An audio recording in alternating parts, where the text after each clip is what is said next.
Hello everyone. In this video, I'll show you how to create an Amazon account without using a phone number. Normally, Amazon asks for a phone number during sign-up, but it's not always required if you choose the right path.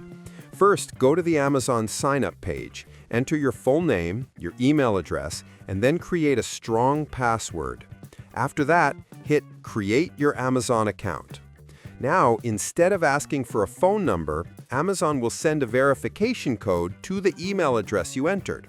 Open your email, find the code Amazon just sent, and enter it into the verification box. Once you confirm, your Amazon account is successfully created and linked to your email only.